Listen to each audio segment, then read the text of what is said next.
Friends, welcome back to Mazhathulli creations. ഈ channel നിങ്ങൾ ആദ്യമായിട്ടാണ് കാണുന്നതെങ്കിൽ സബ്സ്ക്രൈബ് ചെയ്യാൻ മറക്കല്ലേ.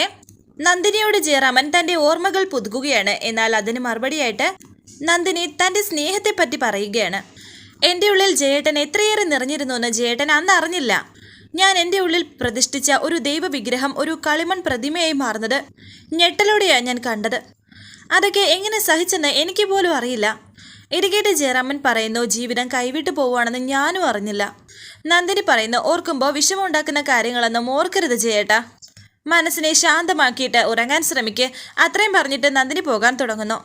പിന്നെ തലവേദനയ്ക്കുള്ള ഗുളികയും കൊടുത്തിട്ട് പോവുകയാണ് നന്ദിനി. വിഷമത്തോടെ അതെല്ലാം ജയറാമൻ നോക്കി നിൽക്കുന്നു. പിന്നീട് കാണിക്കുന്നത് മൈഥിലി എന്തൊക്കെ ആലോചിച്ചിങ്ങനെ ടെൻഷനോടെ മുറിയിൽ അങ്ങോട്ടും ഇങ്ങോട്ടും നടക്കുകയാണ്. ഒരു കൂസലുമില്ലാതെ വൈശാഖ് അവിടേക്ക് വരുന്നു. മൈഥിലി, എടി നീ എന്താ ഒരു സന്തോഷമില്ലാതെ ഇങ്ങനെ ദേഷ്യത്തിൽ നിൽക്കുന്നത്? ഇത് കേട്ട് മൈഥിലി പറയുന്നു, ഓ വളരെ സന്തോഷം തരുന്ന നാളുകളിലൂടെയാണല്ലോ നമ്മൾ കടന്നു പോകുന്നത്. അതൊക്കെ വളരെ റിസ്ക് പിടിച്ചൊരു മാരേജ് ലൈഫായിപ്പോയി നമ്മുടേത്. അതൊന്ന് നോർമലായിട്ട് വരാൻ കുറച്ച് സമയം എടുക്കും. എന്തായാലും ഇതുവരെ പ്രശ്നമൊന്നും ഉണ്ടായില്ലല്ലോ. എല്ലാത്തിനെയും നമ്മൾ അതിജീവിച്ചില്ലേ? ഇത് കേട്ട് വളരെ ദേഷ്യത്തോടെ മൈഥിലി വൈശാഖിനെ നോക്കിയിട്ട് പറയുന്നു, എനിക്ക് പറയാനുള്ളത് മറ്റൊരു കാര്യമാണ്. എൻ്റെ പെർമിഷൻ ഇല്ലാതെ ഞാൻ ജോലിക്ക് വരുമെന്ന് നീ എന്തിനാ അയാളോട് പറയാൻ പോയത്? എടി, ഞാൻ അങ്ങനെ പറഞ്ഞതിൽ ഇപ്പോൾ എന്താ തെറ്റ്? നീ എൻ്റെ ഭാര്യയല്ലേ? എന്നെ വൈശാഖ് പറഞ്ഞപ്പോൾ മൈഥിലി പറയുന്നു, എന്ത് കാര്യമാണെങ്കിലും ഭാര്യയുടെ അനുവാദം വേണം. അതാണ് അതിൻ്റെ മര്യാദ, പൊരുത്തപ്പെട്ട് ജീവിച്ചു പോകാനുള്ള രീതി. വൈശാഖ് പറയുന്നു, എടി ഞാൻ ജോലിക്ക് പോകുമ്പോൾ നീ ഇവിടെ ഇരുന്ന് ബോറടിക്കില്ലേ? അപ്പോൾ ആ സാറ് ചോദിച്ചത് ന്യായമല്ലേന്നേ എനിക്കും തോന്നി. എന്താ മൈഥിലി അതൊരു തെറ്റ്? ഇരിക്കട്ട് വളരെ ദേഷ്യത്തോടെ മൈഥിലി പറയുന്നു, ജോലി, അതും അയാളുടെ അസിസ്റ്റൻ്റായിട്ട്. നീ ഇത്ര പൊട്ടനാണോ? അതോ നീ പൊട്ടനായിട്ട് നടിക്കുന്നതാണോ? മൈഥിലി, സ്വാമിനാഥൻ സാർ നമ്മുടെ ഒരു രക്ഷകനാണ്. അദ്ദേഹം നമ്മളെ സഹായിക്കാനേ ശ്രമിച്ചിട്ടുള്ളൂ. അത് നിനക്ക് മുന്നിൽ ഒരു വരുമാനമുണ്ടെങ്കിൽ നമുക്കൊന്ന് പിടിച്ചു നിൽക്കാൻ കഴിയുമെന്ന് ഞാനും ഒന്ന് കരുതി.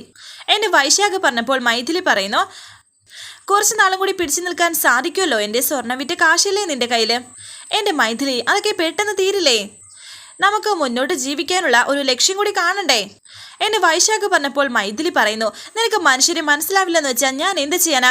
അയാളുടെ അസിസ്റ്റൻ്റായിട്ട് ജോലി ചെയ്യാനേ എന്നെ കിട്ടില്ല. അതിനെന്താ മൈഥിലി നിനക്ക് ഇത്ര ഈഗോ?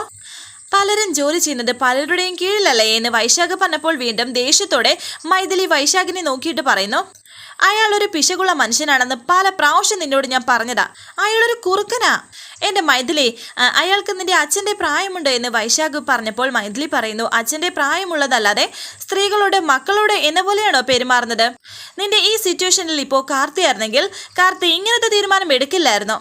ഇത് കേട്ടപ്പോൾ വൈശാഖിനും ദേഷ്യം വരുന്നുണ്ട്. ഓ, അപ്പോൾ അത് ശരി. ഞാനിത് പല പ്രാവശ്യമായിട്ട് ശ്രദ്ധിക്കുന്നു. നിന്റെ മനസ്സിൽ നിന്ന് ഇപ്പോഴും കാർത്തി ഇറങ്ങി പോയിട്ടില്ലല്ലേ?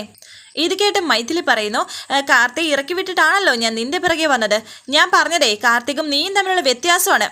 വൈശാഖ് പറയുന്നു, എന്നെക്കാൾ മഹാനാണെന്നല്ലേ നീ ഇപ്പോൾ പറഞ്ഞു വരുന്നത്? ഒരു സ്ത്രീ ആഗ്രഹിക്കുന്ന സുരക്ഷിതത്വങ്ങൾ പലതും നിന്നിൽ നിന്നും എനിക്ക് കിട്ടാതെ പോകുന്നുണ്ട്. അത് തുറന്നു പറഞ്ഞതാണ്. ഇത് കേട്ട് വൈശാഖ് ദേഷ്യത്തോടെ പറയുന്നു, ഞാൻ എന്താടി നിന്നെ പെരുവഴിയിൽ ഉപേക്ഷിച്ചിട്ട് എങ്ങോട്ടെങ്കിലും പോയോ? അതല്ല ഞാൻ പറഞ്ഞത്. നീ ഇതിനാ എഴുതാപ്പുറം വായിക്കുന്നത്? ഒരാളെ മനസ്സിലാക്കാനുള്ള കഴിവ് പോലും നിനക്കില്ലെന്നാണ് ഞാൻ പറഞ്ഞത് എന്നെ മൈഥിലി പറഞ്ഞപ്പോൾ വൈശാഖ് പറയുന്നു, മൈഥിലി, നിന്റെ നോട്ടത്തിൽ കാണുന്ന മനുഷ്യരെല്ലാം കുഴപ്പക്കാരാണ്, അപകടകാരികളാണ്. എടി, ഒരു മനുഷ്യനൊരു ജോലി തരാമെന്ന് പറയുമ്പോൾ നിനക്ക് അതിനും സംശയം. എടി, എനിക്കറിയില്ല എൻ്റെ ഭാര്യയെ സംശയിക്കാൻ. അപ്പോൾ നീ എന്നെ ആ കാർത്തികുമായി കമ്പയർ ചെയ്യുന്നു. കാർത്തിക് അയാളുടെ ഭാര്യയുടെ കാര്യത്തിൽ വളരെ പൊസസീവാണെന്നാണ് ഞാൻ പറഞ്ഞതെന്ന് മൈഥിലി പറഞ്ഞപ്പോൾ വൈശാഖ് പറയുന്നു, നീയുമായിട്ട് ആ ചെമ്പകമംഗലത്ത് നിന്ന് പുറപ്പെട്ട് ഇവിടെ എത്തുന്നത് വരെ 10,000 പ്രാവശ്യം ഞാൻ കേൾക്കുന്ന പേരാണ് കാർത്തിക്. എടി, എന്നാ പിന്നെ നിനക്ക് കാർത്തികിൻ്റെ കൂടെ ജീവിച്ചൂടായിരുന്നോ? എടി, പ്രസവിച്ച കുഞ്ഞിനെ വലിച്ചെറിഞ്ഞിട്ട് പിന്നെ എന്തിനാണ് എൻ്റെ കൂടെ പുറപ്പെട്ടത്? അത് കേട്ടപ്പോൾ ആകെ തകർന്നു പോയി മൈഥിലി. വൈശാഖ് ദേഷ്യത്തോടെ പുറത്തേക്ക് പോകുന്നത് സ്വാമിനാഥൻ കാണുന്നു. ഞാൻ പ്രതീക്ഷിച്ചതുപോലെ കാര്യങ്ങൾ വളരെ എളുപ്പമായി എന്നെ സ്വാമിനാഥൻ വിചാരിക്കുന്നുണ്ട്. പിന്നീട് കാണിക്കുന്നത് ചെമ്പകമംഗലം. അവിടെ രാമനിരുന്ന് കണക്കുകളൊക്കെ നോക്കുകയാണ്. അവിടേക്ക് സാവിത്രി എത്തി. മകന് ജനിച്ച കൊച്ച് അമ്മക്കാലനാണ്. പെണ്ണായതുകൊണ്ട് അമ്മക്കാലി. അങ്ങനെ ചാകാനൊന്നും എന്നെ കിട്ടില്ല. ഇനിയെങ്കിലും ആ പൂജ നടത്തണം. അതിനെ രാമഭദ്രൻ ഭർത്താവിനെ സ്വാധീനിച്ചേ പറ്റൂ എന്ന് സാവിത്രി മനസ്സിൽ വിചാരിച്ചിട്ട് രാമനോട് വളരെ സ്നേഹത്തോടെ ഇടപഴകുകയാണ്. രാമേട്ടാ എന്ന് പറഞ്ഞ് രാമന്റെ അടുത്തേക്ക് വന്നിരിക്കുന്നു. അങ്ങോട്ട് മാറിയിരിക്കടി, കണക്ക് നോക്കട്ടെ എന്ന് രാമനും പറയുന്നുണ്ട്. എന്തോന്ന് കണക്ക് എന്ന് പറഞ്ഞിട്ട് അത് മടക്കി അവിടേക്ക് വെക്കുകയാണ് സാവിത്രി.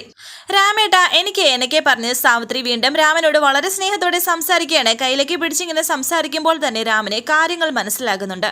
എന്തോ ഒരു കാര്യസാധ്യത്തിനുള്ള പ്രശ്നമാണല്ലോ. നിന്റെ ഈ വിളച്ചിൽ പിടിച്ച കാര്യം കാണിക്കുമ്പോഴേ എനിക്ക് കാര്യം മനസ്സിലാകുന്നുണ്ട്. സാവിത്രി പറയുന്നു, കാര്യം സാധിക്കാനൊന്നും അല്ല രാമേട്ട, എനിക്ക് ഒട്ടും ഇഷ്ടമില്ലാത്തൊരു കാര്യം പറയാനാണ്. അമ്മയൊരു ജോത്സ്യനെ വിളിച്ച് പ്രശ്നം വേപ്പിച്ചു. ആ ജോത്സ്യൻ പ്രശ്നവിധിയായിട്ട് പറഞ്ഞതേ എന്തോ ഒരു പൂജ നടത്തിയാൽ തറവാട്ടിൽ പ്രശ്നങ്ങളൊക്കെ മാറുമെന്ന. അമ്മയ്ക്കാണെങ്കിൽ ആ പൂജ നടത്താൻ ഒട്ടും താല്പര്യമില്ല. പൂജാകാര്യങ്ങളായ അമ്മയ്ക്ക് പൂജയും താല്പര്യമില്ലേ എന്ന് രാമൻ സംശയത്തോടെ ചോദിക്കുന്നുണ്ട്. പക്ഷേ തറവാടിനെ ദോഷകരമായ പലതും സംഭവിക്കുമെന്ന് ഉറപ്പുള്ളത് കൊണ്ട് ആ പൂജ നടത്തിയേ പറ്റൂ എന്നെ സാവിത്രി പറയുന്നുണ്ട്. ദേ രാമേട്ട, എങ്ങനെയെങ്കിലും ഈ പൂജ നടത്താൻ അമ്മയോട് പറയണം. അമ്മയ്ക്ക് രാമേട്ടനോട് വലിയ ഇഷ്ടമാണ്. അമ്മ രാമേട്ട പറഞ്ഞ അമ്മ കേൾക്കും. വീടങ്ങോട്ട്, നിന്റെ അമ്മയല്ലേ, നീ പറഞ്ഞ അമ്മ കേൾക്കും. എന്നെ ആവശ്യമില്ലാതെ ഇതിലൊന്നും വലിച്ചിടയ്ക്കല്ലേ എന്ന് രാമൻ. രാമേട്ട, ഇനി ഞാനൊരു സത്യം പറയട്ടെ, എത്രയും വേഗം ഈ പൂജ നടത്തിയില്ലെങ്കിൽ എനിക്ക് ആപത്ത് വരാൻ പോകുന്നെന്ന് സാവിത്രി. ഇത് കേട്ട് രാമൻ ചിരിച്ചുകൊണ്ട് പറയുന്നു, ആഹാ, അത് ശരി. അത് മാത്രമല്ല, പിന്നെ വേറൊരു പ്രശ്നവും കൂടിയുണ്ട്. കാർത്തികും മീനാക്ഷിയും കൂടി വേണം ഈ പൂജ ചെയ്യാൻ. മീനാക്ഷിയായിട്ട് പൂജ ചെയ്യാനേ അവൻ ഒരിക്കലും സമ്മതിക്കില്ല. പക്ഷേ രാമേട്ടൻ പറഞ്ഞ് അവൻ കേൾക്കും. എങ്ങനെയെങ്കിലും രാമേട്ടൻ അവനെയും കൂടി പറഞ്ഞ് സമ്മതിപ്പിക്കണം. അത് ശരി, നിനക്ക് ദോഷം വരുമെന്നുള്ളത് കൊണ്ടാണ് നീ ഇതിന് താല്പര്യം കാണുന്നത്. സംഗതി ഇപ്പോഴല്ലേ പിടികിട്ടിയത്. ശരി, ഞാൻ കാർത്തികിനോടൊന്ന് പറയാം, അവൻ സമ്മതിക്കുമെന്നാ എൻ്റെ വിശ്വാസം എന്നെ രാമൻ പറഞ്ഞപ്പോൾ സാവിത്രി മനസ്സിൽ വിചാരിക്കുന്നു, യോ രക്ഷപ്പെട്ടു. പിന്നീട് കാണിക്കുന്നത് കാർത്തികിന് പുറത്ത് എന്തൊക്കെയോ ആലോചിച്ച് നിൽക്കുകയാണ്. രാമനും സാവിത്രിയും കൂടെ എവിടേക്ക് വരുന്നുണ്ട്. മോനെ കാർത്തി, നീ ഇന്ന് ഓഫീസിലൊന്നും പോകുന്നില്ലേ എന്ന് രാമൻ ചോദിച്ചപ്പോൾ ഇല്ലെന്ന് കാർത്തി. ഞങ്ങളൊരു പ്രധാനപ്പെട്ട കാര്യം പറയാനാ നിന്റെ അടുത്തേക്ക് വന്നത്. പറയാൻ പോകുന്ന കാര്യം കേട്ടിട്ട് കലുതുള്ളി ഇങ്ങോട്ട് വന്നേക്കരുതെന്ന് രാമൻ. അത് കേട്ടിട്ട് പറയാമെന്ന് കാർത്തിയും. മോനെ, നമുക്ക് എല്ലാവർക്കും പ്രയോജനമുള്ളൊരു കാര്യമാണ് അച്ഛൻ പറയുന്നതെന്ന് സാവിത്രി പറഞ്ഞപ്പോൾ കാർത്തി പറയുന്നു, അത് പറഞ്ഞു കഴിയട്ടെ, എന്നിട്ട് തീരുമാനിക്കാം. ഒരു സംഗതി പറയാൻ പോകുന്നതിന് മുമ്പ് അവൻ വെട്ടുപോത്തിനെ പോലെ നിൽക്കുവന്നല്ലോ, പിന്നെ എങ്ങനെ പറയും എന്നൊക്കെ രാമൻ സാവിത്രിയോട് പറഞ്ഞപ്പോൾ സാവിത്രി പറയുന്നു, അതൊന്നും സാരമില്ല. ആ കല്യാണത്തിലൂടെ ഇവന്റെ ശരീരത്ത് അറവല കയറിയിരിക്കുകയാണ്.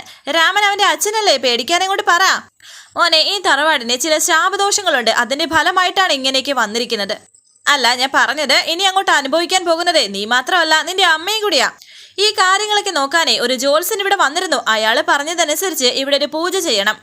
പൂജ നടന്നോട്ടെ, അതിന് ഞാൻ എതിർപ്പൊന്നും പറഞ്ഞില്ലല്ലോ എന്നെ കാർത്തി പറയുന്നുണ്ട്. ഇല്ല, പക്ഷേ ആ പൂജ ചെയ്യേണ്ടത് നീയാണ് എന്ന് രാമൻ പറഞ്ഞപ്പോൾ ഞാനോ എന്ന് കാർത്തി ചോദിക്കുന്നുണ്ട്. നീ ഒറ്റയ്ക്കല്ല, നീയും മീനാക്ഷിയും കൂടെ ആ പൂജ ചെയ്യേണ്ടത് എന്നും രാമൻ പറഞ്ഞപ്പോൾ ദേഷ്യത്തോടെ നിൽക്കുകയാണ് കാർത്തി. ഞാനും മീനാക്ഷിയും കൂടി പൂജ ചെയ്യാനോ? അത് ഈ ജന്മത്തിൽ നടക്കില്ല.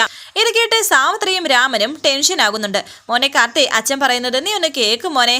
നിന്റെ നല്ലതിനല്ലേ മോനെ അച്ഛൻ പറയുന്നത് എന്ന് സാവിത്രിയും ഇടയ്ക്ക് പറയുന്നുണ്ട്. നീ ഏത് നേരവും ആ മൈഥിലെ ഓർത്തിരുന്നിട്ടേ ഒരു കാര്യമില്ല. അവള് നിന്നെ ഉപേക്ഷിച്ചിട്ട് മറ്റൊരുത്തൻ്റെ കൂടെ ജീവിക്കാൻ പോയവളല്ലേ. ദേ, നിന്നെ ചതിച്ചിട്ട് പോയ ദുഷ്ടയാണ് അവള്. അവളുടെ പേര് പോലും ഇവിടെ ആരും ഉച്ചരിക്കരുത്. അവള് ഒരു പോക്ക് പോയി പോട്ടെ, ഇനി അവളെക്കുറിച്ച് ഓർക്കേ വേണ്ട. ഉർവശി ശാപം ഉപകാരം എന്ന പോലെ നിനക്ക് അനുയോജ്യമായ ഒരു പെണ്ണിനെ തന്നെ നിനക്ക് കിട്ടി, മീനാക്ഷി. ഇത് കേട്ട് കാർത്തി പറയുന്നു, മീനാക്ഷി എനിക്ക് അനുയോജ്യമാണെന്നാണോ അച്ഛൻ ഈ പറഞ്ഞു വരുന്നത്? രാമൻ വീണ്ടും പറയുന്നു, എന്താ സംശയം? അതിനിടയിൽ സാവിത്രി പറയുന്നു, മീനാക്ഷി അനുയോജ്യമായതൊന്നുമല്ല, എന്നാലും പോട്ടെ, അത്യാപത്തിൽ വന്ന് പെട്ടതിനെ നിധി പോലെ കരുതണം. മീനാക്ഷി എൻ്റെ അനന്തരവളാണ്. അതിലുപരി നിന്റെ അമ്മാവന്റെ മകളും കൂടിയാണ്. മോനെ, ഇതിലും നല്ലൊരു പെൺകുട്ടിയെ ഇനി നിനക്ക് ജീവിതത്തിൽ കിട്ടാൻ പോകുന്നില്ല എന്ന് രാമൻ പറഞ്ഞപ്പോൾ സാവിത്രി പറയുന്നു, തന്നെയല്ല, ഉണ്ടായിരുന്ന ഭാര്യ ഒരു വെടലയുടെ കൂടെ ഒളിച്ചോടി എന്ന് കേട്ടാൽ നിന്നെ പേടിച്ചിട്ട് ആരും പെണ്ണ് തരത്തുമില്ല. ഇവരുടെ സംസാരം ഇപ്പോൾ മീനാക്ഷിയും കേൾക്കുന്നുണ്ട്. മോനെ, നീ മീനാക്ഷിയോട് വഴക്കിനൊന്നും പോകരുത്. അവളെ സ്നേഹിക്കണം. അവളെ നീ താലികെട്ടി സ്വീകരിച്ചതല്ലേ. എന്തായാലും അവൾക്ക് നിന്നോട് വൈരാഗ്യമൊന്നും ഇല്ല എന്നും അവൾ നിന്നെ സ്നേഹിക്കുന്നു എന്നുള്ളതിനും തെളിവാണല്ലോ നമ്മൾ കണ്ടത്. ആ DGPയുടെ മുന്നിൽ അവൾ സത്യങ്ങളെല്ലാം തുറന്നു പറഞ്ഞിരുന്നെങ്കിൽ എന്തായിരുന്നേനെ അവസ്ഥ? നിനക്ക് അടിയണ്ണേണ്ടി വരില്ലായിരുന്നോ? അതുകൊണ്ടൊരു കാര്യം ചെയ്യ്, ആ പൂജ ചെയ്യാൻ സമ്മതിക്കേ. ഒന്ന് സമ്മതിക്കും മോനെ എന്ന് സാവിത്രിയും പറയുന്നു. നിന്റെ അച്ചമ്മക്കാലൻ കൊച്ചിൽ നിന്നും ഇനി ഒന്ന് രക്ഷിക്കട എന്ന് സാവിത്രി മനസ്സിലും വിചാരിക്കുന്നു. ഒടുവിൽ കാർത്തി സമ്മതിക്കുന്നുണ്ട്. ശരി, ഞാൻ മീനാക്ഷിയോടൊപ്പം പൂജ ചെയ്യാം. ഈ പൂജയ്ക്ക് വേണ്ടി മാത്രം ഞാൻ അവളെ എൻ്റെ ഭാര്യയായിട്ട് കാണാം. മതി എന്ന് രാമൻ. അതിനുശേഷം വീണ്ടും അവളെൻ്റെ ശത്രുവാണെന്നും കാർത്തി പറയുന്നു. പുച്ഛത്തോടെ ഇത് കേൾക്കുകയാണ് മീനാക്ഷി. ശത്രുവാവണം, അല്ലെങ്കിൽ ഞാൻ ശത്രുവാക്കൂ എന്ന് സാവിത്രി വിചാരിക്കുന്നുണ്ട്. ശേഷം കാർത്തി അവിടെ നിന്ന് പോകുന്നു. കുറച്ച് സമാധാനത്തോടെ നിൽക്കുകയാണ് സാവിത്രി. ഇന്ദ്രജി വിചാരിക്കുന്നു, മീനാക്ഷി മറുകണ്ഠം ചാടി. അവളെ ഞാൻ വരച്ച വരയിൽ കൊണ്ട് നിർത്താൻ സാധിക്കുന്നില്ലല്ലോ. പ്രതീക്ഷിക്കുന്ന പോലെ കാര്യങ്ങൾ എൻ്റെ കൈപ്പടയിൽ വരുന്നില്ല. എങ്ങനെയാ ചെമ്പകമംഗലത്തുകാരെ ഒന്ന് തറം പറ്റിക്കുന്നത്? ശത്രുപക്ഷത്തും മിത്രമായിരിക്കുന്ന ഒരുത്തി ഉണ്ടല്ലോ, സാവിത്രി. അവിടുത്തെ വിവരങ്ങൾ അറിയാൻ അവളോട് തന്നെ ചോദിക്കാം. അങ്ങനെ ഇന്ദ്രജ സാവിത്രിയെ കോണ്ടാക്ട് ചെയ്യുന്നുണ്ട്. ഇന്ദ്രജിയോ എന്റെ പുന്നാര നാത്തൂനല്ലേ? രാമേട്ടന്റെ പെങ്ങളാണെങ്കിൽ പോലും അങ്ങേർക്ക് ഇവൾ ചതുർത്ഥിയാണ്. അതല്ല, ഇവളുടെ ഭാവം കണ്ടാലും ആർക്കും കലി കയറും. കൊച്ചി രാജാവിന്റെ കൊച്ചനുജത്തിയായിട്ടാ നടപ്പ്. ആ മോന്ത കണ്ട മുഖമടച്ചൊന്ന് കൊടുക്കാൻ തോന്നും. പക്ഷേ എന്റെ ബെസ്റ്റ് ഫ്രണ്ടാ ന്യൂസ് ഏജൻസി എന്നൊക്കെ വിചാരിച്ചിട്ട് സാവിത്രി ഫോൺ എടുത്ത് വിളിക്കുന്നു. ആ നാത്തൂനെ മുടിഞ്ഞ ആയുസ കേട്ടോ, ഞാനിപ്പോ മനസ്സിൽ വിചാരിച്ചതേ ഉള്ളൂ. ഇന്ദ്രജ പറയുന്നു, നശിച്ച ഈ ലോകത്ത് ജീവിച്ചിരിക്കണോ അതോ കുറെ എണ്ണത്തിനെ തട്ടിയിട്ട് പോണോ എന്ന് പറയുമ്പോഴാണോ മുടിഞ്ഞ ആയുസ്? സാവിത്രി പറയുന്നു, അതെ, അങ്ങനത്തെ വല്ല കടുകയും ആലോചിക്കുന്നുണ്ടെങ്കിൽ ദേ ഇങ്ങോട്ട് പറ, ഇവിടെ 1-2 എണ്ണത്തിനെ തട്ടാനുണ്ട്. അത് പിന്നെ എന്റെ കണക്ക് പുസ്തകത്തിൽ കിടക്കുന്ന പേരുകളല്ലേ, ആ പേരുകൾ ഞാൻ യഥാസമയം വെട്ടിക്കോളാം.